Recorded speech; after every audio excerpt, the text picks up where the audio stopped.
Broan central vacs had wide distribution and were fairly common in the 80s and 90s. And they were their own company that made bathroom exhaust fans and kitchen range hoods, kind of competed with NuTone in those product categories, though I don't think Broan ever got into doorbells and intercoms the way NuTone did.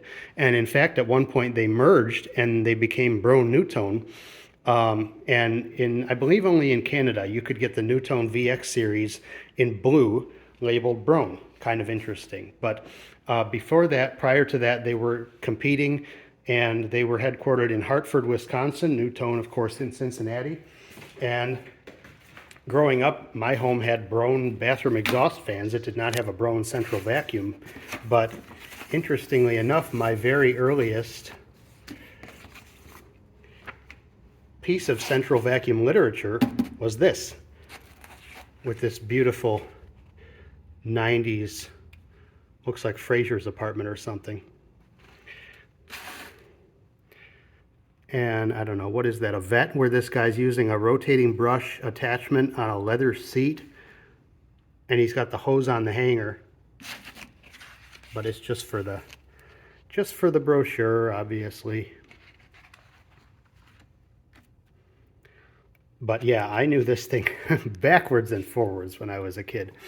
And these two were their more popular machines, the CV30, which is this one, single motor, and a large single motor, and the CV40, which is this one, larger diameter canister, two small motors in Air series, which gave this unit quite a bit of water lift and didn't do much for the CFM compared to a single motor machine. They did make the CV10, which was a bag unit, took a bag like a NuTone. And interestingly enough, looking at this, their example of an installation, you can see like three bad practices all in the same photograph. I'm not going to count, well, one would be the unsecured low voltage wire, but you can see they're working on that. Two would be the dropout tee. Number three would be the short radius 90-degree elbow. So it's like a how not to brochure for central vac installation. But you can see on their hose and power brush selection, they were big on the heavy wire reinforced hoses, which were not too bad in the non-electric styles, but the electric wire reinforced hose, this guy, just miserable to use. If you have this and you don't like your central vac, I don't blame you one bit. Definitely time for an upgrade. But this is a TurboCat, obviously, from HP Products. This will be a Rugrat. This is the European, the Dupro. Oh no, this is the Wesselwerk copy of the Dupro.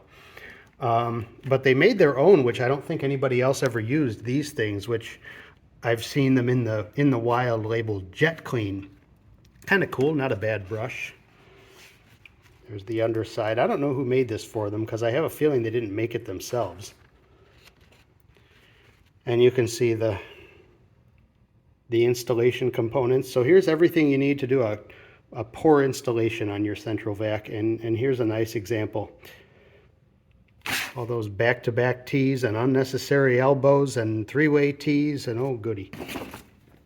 But this is their latest brochure. The next earlier one is here, and you can see they've got a Hoover Powermatic nozzle and another heavy wire reinforced hose. Of course, at the time, that was the only thing that was available. And here's okay, this is showing the CV40 mounted in the garage, and then she's vacuuming the kitchen floor.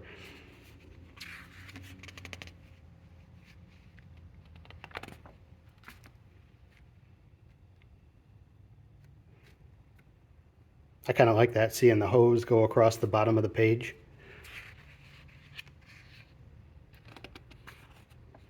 Of course, that hose ended up what people didn't like about their central vac, even if it was good and powerful and long-lasting. And that's why central vac sales kind of dropped off until the retractable hoses became a thing. And yeah, so there's that. This is that Dupro TK2.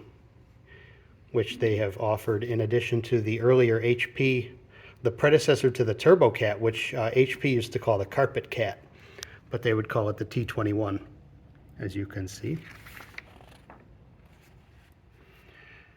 And there's another. This is not as bad.